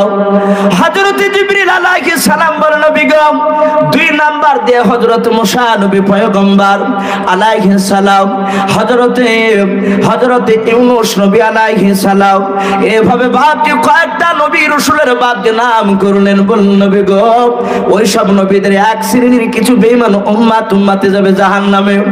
এইভাবে এক না দুই নাই বাবা, 6টা দরজার বাপজি জিবরিল আলাইহিস সালাম চটচট করে বাপজির নাম করতে লাগলেন। আল্লাহর নবী জনাবে মুহাম্মদ রাসূলুল্লাহ সাল্লাম দেখলেন বাবা জিবরিল আলাইহিস সালাম 6টা দরজা বলার পর 7 নাম্বার দরজার কাছে এসে জিবরিল কিছু বলে না। জিবরিল চুপচাপ বাপজি দাঁড়িয়ে গিয়েছেন। আল্লাহর নবী ডাক দিয়ে বললেন গো জিবরিল ভাই, তুমি এক এক করে 6টা দরজার তুমি নবীদের নাম করেছো। ওরে জিবরিল ভাই, 7 নাম্বার দরজার নামটা বললাও, 7 নাম্বার দিয়ে কোন নবীর বেঈমান উম্মতিরা যাবে একটু বলে দাও। হযরতে জিবরিল আলাইহিস সালাম ডাক দিয়ে বাপজি আপনার কোনো কথা বলে নাই। হঠাৎ করে নবী লক্ষ্য করে দেখলেন জিবরিলের দুই চোখের দিয়ে ঠোপে ঠোপে পানি ঝরেছে। বলুন সুবহানাল্লাহ। আল্লাহ রাসূল কেঁদে কেঁদে বলেন ওরে জিবরিল ভাই, আমি তোমার চেহারার দিকে লক্ষ্য করে দেখলাম তুমি 1 2 3 4 করে 6টা দরজার তুমি নাম করে নাও, তোমার চোখ দিয়ে এক ফোঁটা পানি বেরোয় নাও। ওরে আমার জিবরিল ভাই, 7 নাম্বার দরজার নাম না বলে কেন তুমি কান্না করেছো বলো। হযরতে জিবরিল আলাইহিস সালাম তিনি ডাক দিয়ে বলছেন নবী গো, 7 নাম্বার দরজাটা বলতে আমার কষ্ট হয়। আল্লাহর নবী বললেন গো জিবরিল ভাই, তুমি কষ্ট করো না, তাড়াতাড়ি তুমি বলো। হযরতে জিবরিল আস্তেই করে বলছেন নবী 7 নাম্বার দরজা দিয়ে ওগো নবী শুনে না, এক শ্রেণীর উম্মত আপনার হবে বেঈমান, তারা আপনাকে মানবে না, আল্লাহর কোরআন অনুযায়ী চলবে না। ওগো আল্লাহর নবীজি, ওই সব বেঈমান আপনার কিছু উম্মতি তারা 7 নাম্বার দরজা দিয়ে জাহান্নামে যাবে। জিবরিল আলাইহিস সালাম বলে অদৃশ্য হয়ে গেলেন। নবী আমার উম্মতের নাম শুনে চিৎকার করে হাওয়া করে কাঁদতে লাগলেন। নবী কাঁদতে কাঁদতে বাপজি সাহাবাদের সাথে কথা না বলে মসজিদ নববীতে বেরিয়ে চলে গেলেন। সাহাবারা ভাবলেন নবীজি আঘাত পেয়ে বাড়ি চলে গিয়েছে, জিবরিলের সাথে এমন কি কথা বললেন। জিবরিলের কথাগুলো তো নবী ছাড়া আর সাহাবারা কি বুঝতে পারেনি। সাহাবারা চুপচাপ কিছু আর বললেন না। দিনের পর রাত, রাতের পর দিন, এইভাবে বাপজি 3 দিন পার হয়ে গেল। নবীজি সাহাবার সাথে দেখা করতে যায় না। সাহাবারা ভেবেছেন হয়তো নবী বাড়ি চলে গিয়েছে। ওইদিকে নবীজির কলিজার টুকরা বিটি হযরতে ফাতেমাতু জোহরা রাদিয়াল্লাহু তাআলা আনহা নবীর সবচেয়ে জানের পেয়ারা বিটি ছিলেন। আমরা জানি ফাতেমাতু জোহরা নবীকে একটি বেলা না দেখলে থাকতে পারতেন না। সেই নবীর বিটি ফাতেমা ভাবছেন হয়তো আমার আব্বা মসজিদে নববীতে হয়তো রয়ে গিয়েছে। সম্মানিত ভাইরা আমার, বাবা জীবনেরা, সাহাবায়ে কেরামরা 4 দিনকার দিন সকালবেলায় সাহাবায়ে কেরামরা বাপজি চলে যাচ্ছে নবীজির বাড়িতে। একজন বেনামে 500 টাকা দিয়েছে একজন মহিলা মাদ্রাসায় মসজিদে। মাশাআল্লাহ, এ দেখেন একজন বেনামি, একজন মহিলা মা আমার 500 টাকা মসজিদে দান করেছেন। আল্লাহ তার 500 টাকা দানকে কবুল করুন, আল্লাহুম্মা আমিন। তো ভাই আমি বলছিলাম আমার সাহাবায়ে কেরামরা নবীর বাড়ির দরজাতে গিয়ে সালাম দিয়েছে। নবীর বাড়িতে গিয়ে সাহাবাদেরকে ডাকা নয়, নবীর বাড়িতে গিয়ে সালাম তো একটা আদব ছিল। নবীর বাড়িতে গিয়ে নবীজি করে ডাকা এটা চরম বেয়াদবি। সাহাবা আবু বকর সিদ্দিক রাদিয়াল্লাহু তাআলা আনহু নবীজির বাড়ির দরজায় গিয়ে সালাম দিয়ে দিলেন। নবীজির বাপজি সালামের উত্তর বেরিয়ে আসলো না। ভিতর থেকে দেখেন নবীর কলিজার টুকরা বিটি ফাতেমাতু জোহরা রাদিয়াল্লাহু তাআলা আনহা তিনি বেরিয়ে আসলেন। আল্লাহর নবীজি বেরিয়ে আসার পর নবীর বিটি বেরিয়ে এসে বলছেন ওগো আব্বার বন্ধুরা, আমার আব্বা কাজ 4 দিন ধরে আমি আব্বাকে দেখতে পাই নাই। বলুন সুবহানাল্লাহ। আল্লাহর নবীজির আবু বকর সাহাবা কাঁদে আর বলেন, ওরে আমার ফাতেমা তাড়াতাড়ি বলো, নবী যে 4 দিন ধরে আমাদের দরবারে যায় নাই। ফাতেমা ডাক দিয়ে বলছেন, আমরা ধারণা করেছিলাম নবী যে আমাদের মসজিদে নববীতে আছে, বাড়িতে আসে নাই। সাহাবারা মনে মনে ভাবলেন হয়তো নবী আরো বেঁচে নাই, নবীকে হয়তো বেঈমানেরা জবাই করে দিয়েছে, মেরে দিয়েছে। সাহাবারা পাগলের মতো ভাবছে, আপনারা দৌড়াতে লাগলেন, পাগলের মতো ভাবছি ছোটাছুটি করতে লাগলেন। চারিদিকে ভাবছি 4 জন 5 জন করে দল পেতে খুঁজতে বেরিয়ে পড়লেন। দেখো নবীজিকে মক্কায় যদি না পাওয়া যায়, নবীজিকে না পাওয়া গেলে জানতে হবে নবীজি আরো বেঁচে নাই। আর নবী যদি দুনিয়াতে বেঁচে না থাকে ভাই, তাহলে আমাদের এই দুনিয়াতে বেঁচে থেকে আর কোনো লাভ নাই। সাহাবারা এত নবীকে ভালোবাসতেন বাবা, নবীও সাহাবাদেরকে ভালোবাসতেন। সাহাবারা খুঁজে খুঁজে বাপজে পেরেশান হয়ে গেলেন, নবী যে কোথায় আছে বাপজে বলতে পারলেন না। মাঠের দিকে আবু বকর আর হযরতে আলী রাদিয়াল্লাহু তাআলা আনহু নাই, আবু বকর ওমর ফারুক রাদিয়াল্লাহু তাআলা আনহু দুইজনায় বাপজে জারফাত, দুটো রাখাল বাপজে দাঁড়িয়ে আছে। ছোট ছোট রাখাল দুটোকে ডাক দিয়ে বলছেন, রাখানো ভাই একটু দয়া করে বলো, আমার নবীজিকে কি তোমরা দেখতে পেয়েছো? মালা ও রাখাল ভাই, আমার নবীকে কি তোমরা দেখেছো বলো? রাখাল দুটো ডাক দিয়ে বলছেন, ভাই আমি দেখে নাই, আমি দেখে নাই। একটু মরনা সাহেব একটু রাখুন, আমি লাস্টে একটু বলছি। আমি দেখি নাই, কিন্তু ওই দেখেন গুহার ভিতর আজ 4 দিন হয়ে গেল, 4 দিন আর সকালবেলা 4 দিন পড়েছে। ওরে ভাই দয়া করে ওই পাগলকে তোমরা গুহার ভিতর থেকে টেনে বাড়ি নিয়ে যাও। হযরতে আবু বকর বাপজি কাঁদতে লাগলেন, ডাক দিয়ে বলছেন, ভাই পাগল কেন বলছো বলো? বলে ভাই রে আজ 4 দিন থেকে আমরা পেরেশান হয়ে আছি। বলে কেন? বলো এই দেখো গুহার চারিদিকে দেখো দুম্বা উট দাঁড়িয়ে আছে, ছাগল দাঁড়িয়ে আছে। বলে হ্যাঁ ভাই রে, ওই যে পাগলা 4 দিন হলো গুহার ভিতরে শুধু কাঁদছে, উম্মতি উম্মতি উম্মতি উম্মতি উম্মতি উম্মতি করে কান্না করেছে। ওগা আমার শুনে নাও ভাই, আমাদের ছাগলগুলো রাত দিন আজ 4 দিন হয়ে গেল পানি ছাড়া একটা ঘাসও খায় নাই। বলুন সুবহানাল্লাহ। সারা রাত বাড়িতে নিয়ে চলে যায়, আবার বাড়ি থেকে বেরিয়ে চলে আসে। গুহার চারিদিকে মাথাটা নিচু করে লক্ষ্য করে দেখে ছাগল দুম্বা উটের চোখ দিয়ে ঝরঝর করে পানি ভরে যায়। কারণ বাবা জানোয়াররা উট ছাগল দুম্বা চিনতে পেরেছে আমাদের আখিরি জামানার পয়গম্বর গুহার ভিতরে উম্মতে মুহাম্মাদের জন্য কাঁদতেছে। বলুন সুবহানাল্লাহ। আল্লাহ রাসূলের বাপজি উমর ডাক দিয়ে বলেন, ভাই ওই লোকটাকে তোমরা পাগল বলো না, পাগল বলো না, তিনি হচ্ছেন মুহাম্মদ রাসূলুল্লাহ সাল্লাল্লাহু তাআলা আলাইহি ওয়াসাল্লাম। পাগল দুটো বলে আমরা তো চিনি না ভাই।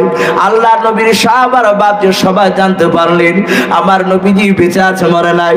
উম্মতের জন্য কাঁদতে কাঁদতে গুহার ভিতরে 3 দিন নাই 4 দিন পার করে দিতে লেগেছে। আল্লাহ রাসূলের সাহাবা আবু বকর সবাই মিলে গেলেন, আল্লাহর নবীকে দেখছেন বাবা সিজদায় পড়ে আছে। আবু বকর নবীজির পিঠে হাত দিয়ে বলছেন, আসসালামু আলাইকা ইয়া রাসূলুল্লাহ ইয়া হাবিবাল্লাহ ইয়ারফাউ রাসাকা। হে নবীজি আপনি তাড়াতাড়ি মাথাটা উত্তোলন করার। আল্লাহ রাসূল সাল্লাল্লাহু তাআলা আলাইহি ওয়াসাল্লাম বাপজি মাথা তুললেন না। হযরত ওমর হাত দিয়ে বলছেন, নবী গো আমি আপনার সাহাবা ওমর, আর কান্না করবেন না, মাথা উঠান। এভাবে সব সাহাবারা বাপজি ডাকতে লাগলেন।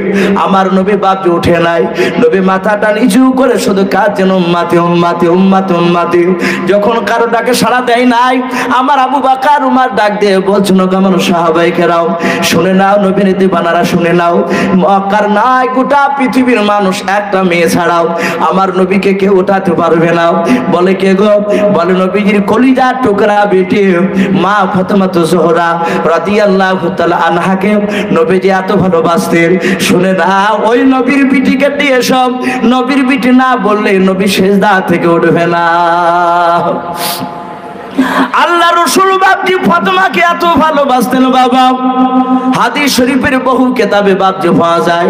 নবী যে সাহাবাদের কিনে আলোচনা করতেন, বক্তব্য রাখতেন, হঠাৎ মাঝে মাঝে দেখতেন বাবা ফাতেমা তো জোহরা নবীর দরবারে আসতেন কোনো কারণ নিয়েও। আল্লাহ নবীজি দূর থেকে দেখতেন আমার কলিজা টুকরা বেটে জান্নাতে রমণী আসছে, আমার নবী যার ময়দানে বাপজি আপনার মজলিসে থাকতেন লাও। নবী আমার তাড়াতাড়ি চট করে দাঁড়িয়ে গিয়ে নবী ফাতেমার কাছে আপনার এগিয়ে এগিয়ে বলতেন, ওরে মা তুমি না আসনি পারিতে আলীকে দিয়ে খবর দিলাম এ যেতাও। ওগো মা তুমি কেন এসেছো? আল্লাহ নবী এত ভালোবাসতেন বাজু ফাতেমা তো জোহরা রাদিয়াল্লাহু তাআলা আনহাকে। সে ফাতেমা দৌড়ে এসে আল্লাহ রসুলের বাপজি পিঠে হাত দিয়ে বললেন, আব্বা যান আপনার কলিজার টুকরা পেটে কান্না করতেছে। ওগো আব্বা তাড়াতাড়ি আপনি মাথাটা ওঠান। নবী যে মাথা বাপজি উঠিয়েছেন, আর ওই সময় হযরত জিবরিল আলাইহিস সালাম আসার পর বলছেন, নবী গো আসসালামু আলাইকা রাসূলুল্লাহ। নবী কাঁদবেন না। ও নবী যে আল্লাহ আপনাকে একটা খুশখবরি জানিয়েছেন। বলে কি? বলে কিয়ামতের ময়দানে আপনাকে একটা জায়গা দান করা হবে, ওই জায়গাটার নাম হবে মাকামে মাহমুদ। বলুন সুবহানাল্লাহ। কি নাম বললাম? মাকামে মাহমুদ। ওখানে আপনাকে একটা চেয়ার দেওয়া হবে, জাহান্নাম জান্নাতের মাঝখানে দেওয়া হবে। ওগো নবী খোদার কসমিকেরা বলি, আপনার প্রকৃতি যারা উম্মাত হবে, উম্মাতি হবে, তারা একটা কেউ জাহান্নামে যাবে না। বলুন সুবহানাল্লাহ। প্রকৃতি যদি উম্মাতি হয়, হ্যাঁ নবীর উম্মাত যদি দুনিয়ার বুক থেকে হয়ে না যেতে পারে, কিয়ামতের ময়দানে কাজে আসবে না আমাদের। নবী বলে দাবি করো, নবী বলবে ফালাইসা মিলনি, তুই আমার উম্মতি নয়, যা বেরিয়ে যাও। কিয়ামতের ময়দানে তো কঠিন হবে ভাই। আমি প্রতিটা বাপজি ভাইকে বলবো, মা বোনেদেরকে বলবো, সকলে একটু চিন্তা করুন, দুনিয়া কিছুদিন কার ক্ষণস্থায়ী দুনিয়া। আমরা এ হাত দিয়ে কত মানুষকে দাফন করলাম। এ দেখেন হাজির সাহেব আছেন, ওনাকে যদি জিজ্ঞাসা করা হয়, হাজির সাহেব আপনার জীবনে হাত দিয়ে কতটা লোককে মাটি দিয়েছেন, গুনে রেখেছেন? বলতে পারবেন না। আমরা গণনা করতে পারবো না কতটা লোককে মাটি দিয়েছে। এইভাবে আমাদেরকে একদিন আমাদের সন্তানরা মাটি দিবে। তাই ভাই অনুরোধ করব, একটু ভাবুন, এই নবী দুনিয়ার বুকে এই মাসে রবিউল আউয়াল মাসে এসে আমরা জান্নাতের রাস্তা পেয়েছি। বলুন আলহামদুলিল্লাহ। নবীকে পেয়ে জান্নাতের রাস্তা চিনতে পেরেছি। ভাই আবু জেহেল বেঈমান, কিয়ামতের ময়দানে তার জিভটা নাভি পর্যন্ত চলবে। এত কঠিন ময়দান, মাথার এক হাতকে বলেছেন হাফ কিলোমিটার দূরে সূর্যের ছটা মারবে। বেঈমানদের মাথার মগজগুলো টকবক করে বাপজি ফুটবে। কিয়ামতের ময়দানের মাটি পুড়ে তামা হয়ে যাবে। কিন্তু যারা ইমানদার জান্নাতি, তারা আর সে ছায়ার তলে শুয়ে থাকবে, তারা একটু আঁচ পাবে না। বলুন আলহামদুলিল্লাহ। এত সুন্দরভাবে বসে থাকবে। আবু বকর পিপাসিত অবস্থায় ছটফট করবে, পানি পানি করবে। হঠাৎ করে দেখবে একটা জায়গায় অনেক মানুষের সমাগম। আবু জেহেল বলবে, ভাই ওখানে লোক কেন এত? বলে ওখানে মুহাম্মদ সাল্লাল্লাহু আলাইহি ওয়াসাল্লাম বলে একজন আল্লাহ নবী, তিনি কাউসারের পানি মানুষকে পান করাচ্ছেন। বলুন আলহামদুলিল্লাহ। কাউসারের পানি। আবু জেহেল বলবে, আব্দুল্লাহ সন্তান? বলে হ্যাঁ। বলো তো আমার বাড়ি কাজ কর, আমার ভাতি যাও। বুক ভরা আশা নিয়ে আবু জেহেল মানুষকে ফাড়ি দিতে দিতে দিতে বাপজি দৌড়াবে সেখানে পানি নিতে। সবাইকে ফাড়ি দিয়ে দিয়ে বাবা আমার নবীর কাছে চলে যাবেন। আমার নবীর কাছে গিয়ে বলবেন, ভাতিজা গোটা ময়দানে পানি পানি করে খুঁজছিলাম, মনে হচ্ছে বুকটা ফেটে যাবে। ভাতিজা তাড়াতাড়ি এক গ্লাস তুমি আমাকে কাউসারের পানি দিয়ে দাও। আল্লাহর নবী জনাবে মুহাম্মদ রাসূলুল্লাহ সাল্লাল্লাহু তাআলা আলাইহি ওয়াসাল্লাম বিশ্ব নবী আমার যখন আপনার কি করলেন, পানির গ্লাসটা নিয়ে যখন দিতে যাবেন বাবা, ওই সময় আল্লাহর কুদরতে বাপজি পাঁচিলখানা আপনার আবু জেহেল আর নবীর মাঝখানে বাপজি পড়ে যাবে। মুহাম্মদ সাল্লাল্লাহু আলাইহি ওয়াসাল্লাম পানি দিতে যাবে, তাহলে হাত থেকে যাবে। আবু জেহেল ওপার থেকে বলবে, ভাতিজা কি ব্যাপার, হাত কেন যায় না, দাও কেন পড়ে গেল মালাও? আল্লাহ রাসূল বলেন, ওগো আমার চাচা আমি জানি না। বিশ্ব নবীজিকে আল্লাহ ডাক দিয়ে বলবেন, নবী গাও, বেঈমান আবু জেহেল আপনার প্রকৃতির উম্মত নয়। আবু জেহেল আপনাকে দুনিয়ার বুকে মানে নাই, মৃত্যুর আগ পর্যন্ত আপনার বিরোধিতা করে গিয়েছে, ও আপনার উম্মত হতে পারে না। ওগো আল্লাহর নবীজি, আবু জেহেলের জন্য কাউসার পানি হারাম হয়ে গিয়েছে। সুহকান সুহকান দূর করে দে। নবীজি বলবেন, সুহকান সুহকান চাচা দূর হয়ে যাও। আবু জেহেল গাধার মতো চিৎকার করে কাঁদতে কাঁদতে পালাবে। ভাই যদি নবীকে প্রকৃতি না মেনে যায়, ভাই একটু বসি, ইনশাল্লাহ দোয়া হবে। আর মিনিট 15 মধ্যে দোয়া হয়ে যাবে ইনশাল্লাহ, মিনিট 10-12 মধ্যে। তো যাই হোক, কতটা পর্যন্ত প্রোগ্রাম হবে আমি আগে জিজ্ঞাসা করেছি। তো যাই হোক, আলহামদুলিল্লাহ বাপজি সারা রাত্রি শোনা নামটাই মান নয়, মেন হচ্ছে বাপজি শুনতে হবে কম আর আমল করতে হবে বেশি, বেশি করে আমল। তো যাই হোক ভাই, আমি সকলকে অনুরোধ করবো, আমরা 5 ওয়াক্ত নামাজ ফজর থেকে পড়বো, বলুন ইনশাআল্লাহ। একটু হাত উঁচু করে বলুন তো ইনশাআল্লাহ। আল্লাহ কবুল করুন, বলুন আল্লাহুম্মা আমিন। তো ভাই যাই হোক, আমাকে কিন্তু আদায় করার কথা বলেনি, আর একটা জায়গায় 3-4 বার বক্তা তা আদায় করাটা ঠিক নয়। তো যাই হোক আলহামদুলিল্লাহ, তবু আমি মসজিদের স্বার্থে আদায়টা, মসজিদে নাকি মরণ আসে, মসজিদের বাবজি জন্য বাবজি কিছু কালেকশন আমার রাকিব ভাই আমাকে যে এখানে নিয়ে এসেছেন, যিনি দাওয়াত করে, যিনার মারফতে এসেছে। গত বছর এসেছিলাম, সত্যি আপনাদের এখানকার মানুষ সত্যি ভালোবাসে।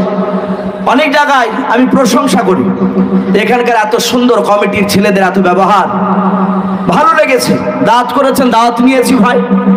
এখনই বলেন, ইসু ভাই আমাদের কিছু একটু টাকার একটু সমস্যা, তাই কিছু টাকা যদি কালেকশন হয় তা আমাদের একটু কাজে লাগবে। তো যাই হোক, আপনি একটু শেষের বেলায় 2-3 মিনিট একটু বলবেন, অসুবিধা নেই।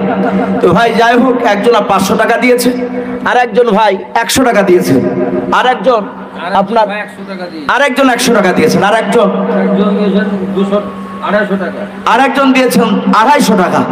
আল্লাহ রাব্বুল আলামিন সকলে দানকে কবুল করুন, বলুন আল্লাহুম্মা আমিন, বলুন নারে তাকবীর। ভাই যাই হোক, আমি আপনাদেরকে মিনিট 2-3 মতো একটু বলবো ভাই, যারা আছে যারা দেন নাই, আমি তাদেরকে আবার অনুরোধ করব, ভাই একটু আসো, এসে মসজিদে একটু দিয়ে যান।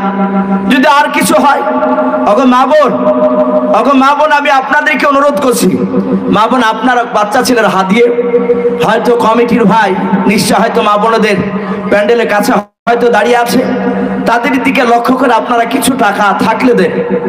আর আছে কেউ ভাই 100, 200, 500, 1000 ভাই একটু আসি, যার শেষ ভালো তার সব ভালো, একটু আসি ভাই। জি রাত্রি অনেক হয়ে গিয়েছে আলহামদুলিল্লাহ। এখানে একজন বসেন, হাজি সাহেব ওখানে বসেন, আপনি ওখানে বসেন, আপনি এখানে বসেন, এই দিকে দেন টাকাটা, একজনকে দেন, ধরে নে। মাশাআল্লাহ, একজন ভাই কত, সোনু শেখ, নারে তাকবীর। ভাই চলে যাব না, দোয়া না করে বাড়ি যাব না ভাই ইনশাআল্লাহ। আর মিনিট 6-7 মধ্যে দোয়া হয়ে যাবে। এ সোনু শেখ নামেতে দেখো বান্দা কোথায় যে ছিল, শেষের বেলা এসে দেখো 100 টাকা দিলাম, 100 টাকা বলে মনে করিও না হেলাও, নেকের খাতায় মোনা লিখিও গো মেলাও, যে আশাতে যে নিয়াতে করে গেল দান, দানকে কবল করো তুমি রহমান, 57 গাফার তুমি সবচেয়ে দাতা, মাফ দিয়ে সাফ করো যত গুনাহ খাতা। আল্লাহুম্মা আমিন, নারে তাকবীর। ভাই আসি, যদি কেউ থাকে একটু আসি ভাই মসজিদের জন্য।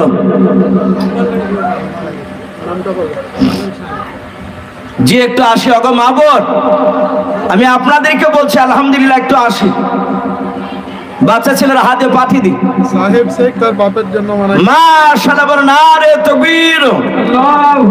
এই সাহেব শেখ নামেতে দেখো বান্দা কোথায় যে ছিলাও, শেষের বেলা এসে দেখো আব্বার নামে 500 টাকা দিলাও, 500 টাকা বলে মনে করিও না হেলাও, নেকের খাতায় মোনা লিখিও গো মেলাও, ওগো বারে দোয়া করি ওগো পাক বারে, মিজানেতে নেকির পানা করে দিও ভারি। আল্লাহুম্মা আমিন, নারে তাকবীর। ভাই আসি, আর কেউ আছেন ভাই? জি একটু আসি ভাই, রাত্রি অনেক হয়ে গিয়েছে আলহামদুলিল্লাহ। বাজার ঘাটে জালসা বেশি রাত্রি পর্যন্ত হয় না। পকেটে হাত দিয়েছে মনে হচ্ছে। একটু দাঁড়াতে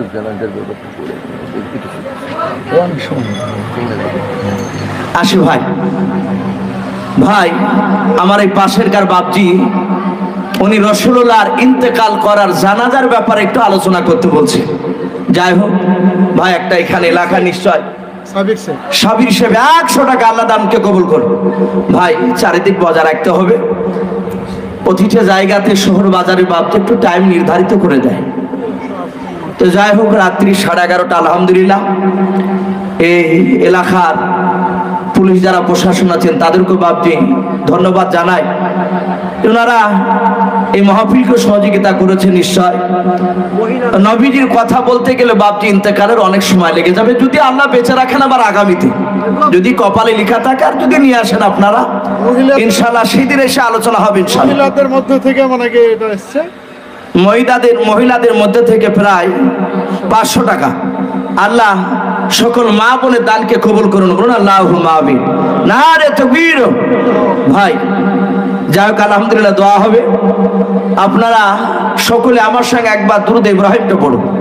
আল্লাহুম্মা সাল্লি আলা মুহাম্মাদি ওয়া আলা আলি মুহাম্মাদ কামা সাল্লাইতা আলা ইব্রাহিম ওয়া আলা আলি ইব্রাহিম ইন্নাকা হামিদুম মাজিদ।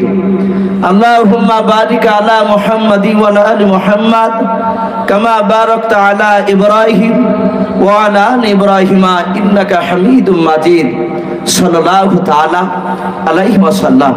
ভাই দোয়া হবে, খাস করে আমি আজকের জালসা যারা কমিটি ভাই আছো, যুবক কমিটি ভাই যারা এই জালসার কমিটি হিসেবে আছে, আমি তাদেরকে অনুরোধ করবো ভাই আপনারা একটু সকলেই জালসার মাহফিলে আসো, সকলে আসো, সকল কমিটি ভাই যে যেখানে থাকুন না কেন একটু তাড়াতাড়ি আসো, একটু দোয়া হবে ইনশাআল্লাহ।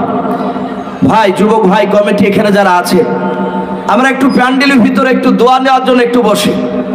ভাই কাজটা আলহামদুলিল্লাহ খুব ভালো জিনিস, জালসা কোরআন হাদিসের নসিহত বাপজি এটা দরকার আছে, এটা আমাদের দরকার আছে।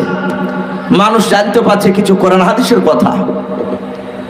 আলহামদুলিল্লাহ আমি এখানকার যুবক ছেলেদের জন্য আমি দোয়া করব, আল্লাহ রাব্বুল আলামিন সকল যুবক ভাইয়েরা তারা যেন হযরত আবু বকর সিদ্দিক রাদিয়াল্লাহু তাআলা আনহুর মতো জানো ইমানদার হতে পারে, বলুন আল্লাহুম্মা আমিন। আমি দোয়া করব তারা যেন সকলে নমাজি যেন হয়। ভাই একটু আসি ভাই, কমিটি ভাইরা একটু বসে যায়, জালসার মাহফিলে একটু দোয়ার জন্য একটু বসে যায়, আসি। আমি অনুরোধ করব ভাই যেন আপনাদের ব্যবহার দেখে লোকেরা যেন বুঝতে পারে যে সত্যি এরা জালসা দেয়, জালসা দেওয়ার পর একটু এরা পরিবর্তন হয়েছে, এরা নামাজ পড়ে। আমি ওই ভগবানগোলা কালীনগর বলে একটা গেলাম, 3 দিন ধরে বাপজি বিশ্বনবী জীবনী আমাকে দিয়ে আলোচনা করিয়েছিলেন, পরপর 2 বার একই স্টেজে 3 দিন নবী একদম শুরু থেকে নিয়ে নবীজির মানে 2 ঘন্টা 2.5 ঘন্টা আলোচনা হবে, তারপরের দিন আবার ওখান থেকে ধরতে হবে। তো সেখানে যুবক ছেলেরা বাপজি ওয়াদা করেছিল যে হুজুর আমরা 5 ওয়াক্ত নামাজ পড়বো ইনশাআল্লাহ। এখনো বলে হুজুর কমিটি ছেলেরা সব খাওয়া দাওয়া করেছে, যাক আলহামদুলিল্লাহ, যাক ওনার একটা হয়তো মানুষের সেবাটা আছে, তো সবাই আসতে পারবে না কিন্তু কিছু দেখতে পাচ্ছে আলহামদুলিল্লাহ, তাদের জন্য দোয়া করছি। তো ভাই এখনো ছেলেরা আমাকে ফোন করে, এলাকায় গেলে দেখা করে, বলে হুজুর এখন আমরা নামাজ পড়ি। এলাকার লোক যদি আপনাদের পরিবর্তন যদি দেখতে পায়, মানুষ খুশি হবে না ভাই? অবশ্যই খুশি হবে, এতে ইমাম সাহেবের মর্যাদা বাড়বে। তাই অনুরোধ করব ভাই আমরা সকলেই 5 ওয়াক্ত নামাজ পড়বো, বলুন ইনশাআল্লাহ। আর একটা কথা বলি ভাই, বর্তমান পরিস্থিতি বাপজি ভালো নাই, সকলে আমরা বুঝতে পারছি, গোটা পৃথিবীর চিত্র বাপজি আমরা দেখতে পাচ্ছি নেটের মাধ্যমে। আমি অনুরোধ করবো ভাই আর দলাদলি করে লাভ নেই, কে ফারাজি, কে হানাফি, কে দেবন্দি, কে বেরলি, এসব বাপজি আর দলাদলির দিকে যাব না। এতটুকু ভাববো যে উনি কলামা পড়ে কিনা, বুঝতে পেরেছেন কথা আমার? কবরে বাপজি বেরেলি ছিলে না হানাফি ছিলে, দেবন্দি ছিলে না ফারাজি ছিলে, এসব জিজ্ঞাসা করবে? কথা বলে এসব করবে না। কবরে 3টে কথা প্রশ্ন করা হবে, মান রব্বুকা মান নাবিয়ুকা মা দীনুকা, তোমার রবকে, তোমার দিন কি আর তোমার নবীকে, এই 3টে। তার বাইরে নেই, যারা পাস পরীক্ষাতে 3টা কথায় যারা উত্তর দিতে পারবে সঠিক, তারা মিজান পুরস্কার সব জায়গায় পাস করবে, বলুন আলহামদুলিল্লাহ। আর যারা পারবে না তারা ওখানে ফেল হয়ে যাবে। তাই অনুরোধ করবো ভাই, সবাই মুসলমান ভাই ভাই আমরা এক হয়ে আমরা এক প্ল্যাটফর্মে থেকে আমরা ইনশাল্লাহ আল্লাহকে ডাকবো, বলুন ইনশাআল্লাহ। মা বোনদেরকে বলবো, গো মা বোন, পর্দার আড়াল থেকে যারা আপনারা শুনছেন, অনুরোধ করবো আপনারা নামাজ পড়বেন, আপনারা স্বামীদের সেবা করবেন। স্বামীদেরকে বলবো, ছেলেদেরকে আপনারাও বিবিদের খিদমত করবেন। শুধু মেয়েরা আপনার খিদমত করবে আর আপনি খিদমত করবে না। কিছু মানুষ আছে স্ত্রীকে দিয়ে হাত পা টিপে নেয়, কপাল টিপে নেয়, নেয় না? এটা নাই, এ নেওয়াটা গুনাহ নাই। আপনার শরীর খারাপ হয়েছে, আপনার স্ত্রীকে বলবেন আমার কপালটা একটু টিপে দাও তো। আপনার বিবি মহাব্বতে কপাল টিপে দিবে, ভালো কথা। কিন্তু আপনার বিবির যখন কপাল ব্যথা হবে তখন আপনাকে টিপতে হবে না? বিবির যদি ব্যথা হয় আপনি টিপে দেন, এতে গুনাহ নাই। কিন্তু আমাদের সমাজ হয়ে গেছে কিছু খারাপ মানুষ। যদি কোনো মানুষ ভাবছে আপনার তার স্ত্রী তার স্বামীর কাপড় কেচে দেয়, স্বামীর কাপড় স্ত্রী তো বেশিরভাগ কাছে। এবার কোনো সময় যদি স্ত্রী অসুস্থ হয়, এবার স্বামী যদি তার স্ত্রীর যদি কাপড় কাচতে কোনো লোক যদি দেখে নেয়, বাপ অমনি চায়ের দোকানে বলবো, একবারে বউ পাগলা রে, আরে ছি ছি ছি ছি ছি, আর বিবির কাপড় কাচছে, বলে না ছোট ভাবে। কিন্তু না, আমরা ইনশাল্লাহ মা বোনদেরকে বলবো স্বামী সেবা করবে। আর যারা বিবাহিত পুরুষ আছেন তাদেরকে বলবো আপনারা স্ত্রীর খিদমত করবেন, সেবা করবেন। তার যে একটা মর্যাদা আপনাকে দেওয়া লাগবে। আর যাদের বাপ মা বেঁচে আছে, ভাই যুবক ছেলে, আমি অনুরোধ করব, যাদের বাপ মা বেঁচে নাই তারা হতভাগা, যাদের বেঁচে আছে তারা ভাগ্যবান। বাপ মাকে আঘাত দিয়ে কথা বলবো না, বলুন ইনশাআল্লাহ। বাপ মার খেদমত করবেন, সেবা করবেন। আল্লাহ রাব্বুল আলামিন আমাদের সকলকে কোরআন এবং সুন্নাত মাফিক আমল করা তৌফিক দান করুন, বলুন আল্লাহুম্মা আমিন, জোরে বলুন আল্লাহুম্মা আমিন। ভাই আমি তওবা করিয়েছি, আপনারা একবার আরেকবার আমার সাথে তওবা করুন। আস্তাগফিরুল্লাহ, পড়ুন আস্তাগফিরুল্লাহ রাব্বি মিন কুল্লি যামবি ওয়া আতুবু ইলাইহি লা হাওলা ওয়ালা কুওয়াতা ইল্লা বিল্লাহি আলিয়্যিল আযীম। তো ভাই যাই হোক, আর 1 মিনিট মতো একটু কথা বলি, ইনশাল্লাহ এখনই দোয়া হয়ে যাবে। মৌলানা সাহেব, যোগ্য ইমাম সাহেব আপনাদের আছেন, আমি গত বছরও দেখেছিলাম। তো যাই হোক, ওনার জন্য দোয়া করি। আল্লাহ রাব্বুল আলামিন মৃত্যু পর্যন্ত যেন মসজিদে যেন কবুল করুন, বলুন আল্লাহুম্মা আমিন। দোয়া করি। আর ইনশাল্লাহ মোনাজাত হবে। ভাই আমি ভেবেছিলাম যে একটু শেষের বেলায় আপনাদের সামনে, আমি কোনোদিন কোথাও বলি নাই, এই যে ছেলেগুলো সব ইটু করে বেড়াচ্ছে, এরাও জানে আমি অনেক কয়েক বছর থেকে আপনাদের দোয়ায় তুষার কথা বলতে শিখেছি। আমি বলিনি মাদ্রাসার জন্য, আমি একটা মাদ্রাসা পড়াই, ধনাইপুর হারপাড়া ইসলামিয়া মাদ্রাসা। বিরাট বাপজি নদীর ওপর একটা দোতলা বিল্ডিং আছে, 210টা ছেলে, তার মধ্যে বাপজি 110টা ছেলে বাপজি বোর্ডিং খায়। বাদবাকি ছেলেগুলো তারা এলাকা দিনে আসে, মাদ্রাসা পড়ে, যারা স্কুল যায় না তারা আবার বাড়িতে খাওয়া দাওয়া করে মাদ্রাসা চলে আসে। তো ভাই এসব ছেলেদেরকে বাপজি দুবেলা খাওয়ানো হয়, দুবেলা খাওয়ানো হয়। আমি আপনাদেরকে অনুরোধ করবো ভাই, যেহেতু আপনারা দান দিয়েছেন, দান মসজিদে আপনারা দিয়েছেন যথেষ্ট। রাকিব ভাই ওনাকে বললাম, তো বলেন ইসব ভাই আমাদের এখানকার মানুষ খুব ভালো, অসুবিধা নাই। তো আমার মাদ্রাসা নদীর ধারে বাপজি মাটি কেটে ভরাট করেছি, নদীর ধার ফিল্ড ছোট, তা সেটা মাটি কেটে একটু বড় করেছি। তো ওই নদীর ধার দিয়ে একটা বড় পাঁচিল বাপজি দেওয়া হবে। তো পাঁচিলটায় নদীতে পানি আছে, পানি শুকিয়ে গেলে কাজ শুরু হবে ইনশাল্লাহ। প্রায় মোটামুটি 1,03,000 টাকা বাপজি খরচ হবে শুধু পাঁচিলটা দিতে। এমন মজবুত করে করা হবে যে পাঁচিলের ওপর একটা আবার মেহমান খানা, হেফজোখানা, হাফেজ ছেলে বাপজি আমাদের যে ঘরটা সেটা আসছে না, সেখানে রাখা হবে। এতে অনেক টাকা খরচ। আমি অনুরোধ করবো ভাই, আপনারা তো দিয়েছেন আলহামদুলিল্লাহ, এলাকার মাদ্রাসাকেও দেন, এই যে মাদ্রাসা আপনাদের আছে সেখানে দেন। কিন্তু সারা পৃথিবীতে বাপজি মাদ্রাসা আপনার পরে এই 5 টাকা 10 টাকা জাকাত ফেতরার এই টাকাতেই বাপজি চলছে। তো যাই হোক, আপনারা দিয়েছেন এই মসজিদে, আমি আপনাদেরকে অনুরোধ করছি ভাই, টাকা তো আর নেই, কিন্তু আমি রাকিব ভাইয়ের সাথে আলোচনা করবো, ভাই আপনি শেষের বেলায় বলবেন যদি 3-4 খান সিমেন্ট কেনার বস্তার মতো যদি টাকা শেষের বেলায় এই মোনাজাতের পর দোয়ার পরে একটু আমার খাস করে মাদ্রাসার জন্য যদি 1,000 টাকা হয়, তাহলে আপনার কমসে কম খান 3 আপনার সিমেন্টের বস্তা কাজে লেগে যাবে ইনশাল্লাহ। আপনাদের জন্য যদি নাও দেন তাও কথা দিচ্ছি আগামীকাল সকালবেলা বাপজি একটা খতম করে আপনাদের জন্য ইনশাআল্লাহ দোয়া করব। আমাদের মাছের হেড মনে আছে কেউ যদি ইয়া রাসূল সালামু আলাইকা ইয়া হাবিব সালামু আলাইকা সালাওয়াতুল্লাহ আলাইকা উদিল মরুর ভালে দ্বাদশ রবিউল আউয়ালে এসো গো পড়ি সকলে সালাম নবী হিলালে ইয়া নবী সালাম আলাইকা ইয়া রাসূল সালাম আলাইকা ইয়া হাবিব সালাম আলাইকা সালাওয়াতুল্লাহ আলাইকা আসসালাতু ওয়াসসালামু আলাইকা ইয়া রাসূলুল্লাহ আসসালাতু ওয়াসসালামু আলাইকা ইয়া হাবিবাল্লাহ বালাগাল উলা বিকামালিহি। যাক ভাই আমরা ইনশাআল্লাহ দোয়া হবে, আমরা দোয়ার জন্য বাপজি আমরা সকলে বসে আছি, আমরা সকলেই আপনি ব্যায়ামটা করলেন না কেন একটু জানাবেন প্লিজ 2 মিনিট।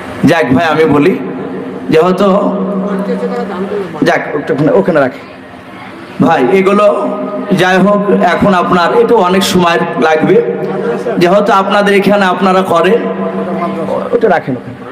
আমি যিনি আমাকে দাওয়াত করেছেন আমি গত বছর এসেছিলাম, একটু বসুন একটু দোয়ার পর আসুন, দোয়ার পর একটু বসে যান। এগুলো বিতর্কমূলক কথা যাই হোক অন্য সময় একটু বসে এভাবে মাইকে না বলে এতে বিশৃঙ্খলা সৃষ্টি হবে।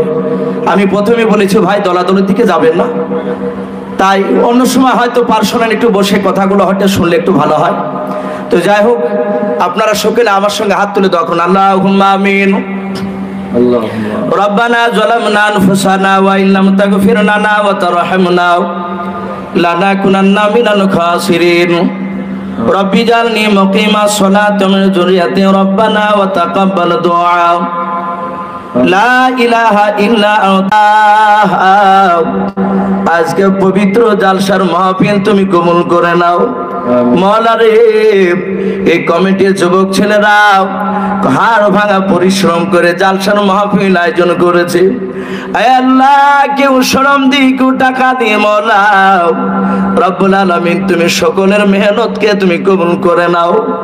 আয় আল্লাহ খাস করে মওলা করিম জালসার বক্তা গুণকে তুমি ইমানদার হিসাবে তুমি কবুল করে নাও। আল্লাহ শ্রোতা গুণকে তুমি কবুল করে নাও, সভাপতি সাহেবদেরকে তুমি কবুল করে নাও রব্বুল আলামিন। দেখো তোমার বান্দা বান্দিরা আমিন আমিন করেছে মওলা। আল্লাহ কার আব্বা নাই, মা নাই, দাদা নাই, দাদি নাই, চাচা নাই, চাচি নাই, নানা নাই, নানি নাই। আল্লাহ তুমি আমাদের সকলের আত্মীয় স্বজনের কবর আযাব গুলো তুমি মাফ করে দাও রব্বুল আলামিন। এই গ্রামের যত মাইয়াত কবরবাসী হয়েছে রে মওলা, ওগো মালিক এই গ্রামের সমস্ত মাইয়াতের কবরের আযাব গুলো তুমি মাফ করে দাও আল্লাহ। খাস করে মালিকের এই গ্রামে তুমি রহমত বর্ষণ করো, রোজে রাজকারা তুমি বরকত দাও, ক্ষেত খামারে তুমি বরকত দাও, যারা ব্যবসা করে ব্যবসায় বরকত দাও, যারা ব্যবসা করতে পারে না তুমি তাদেরকে ব্যবসা করা তুমি আমাদের তৌফিক দাও আয় আল্লাহ।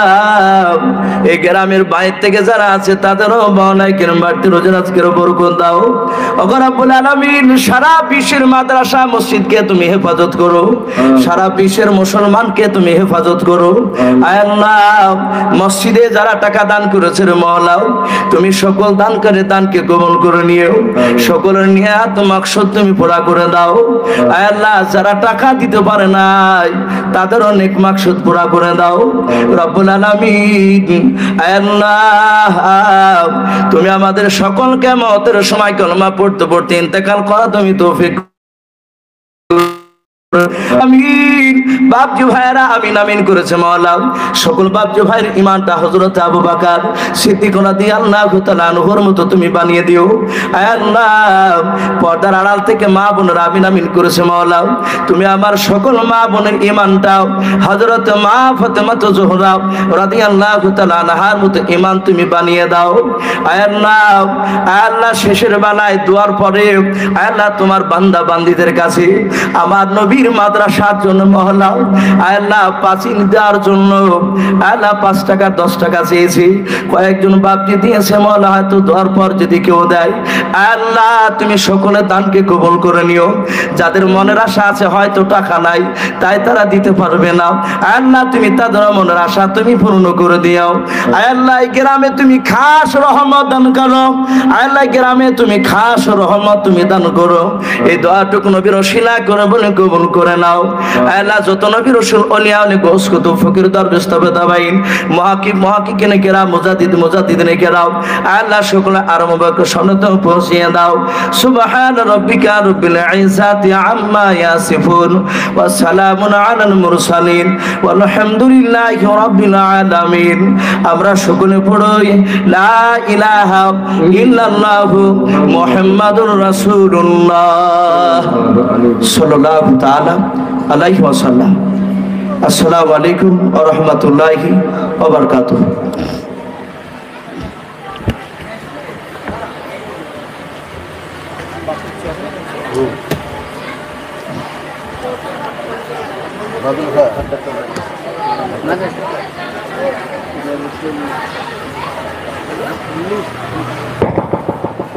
না পেছনে গরম ধরে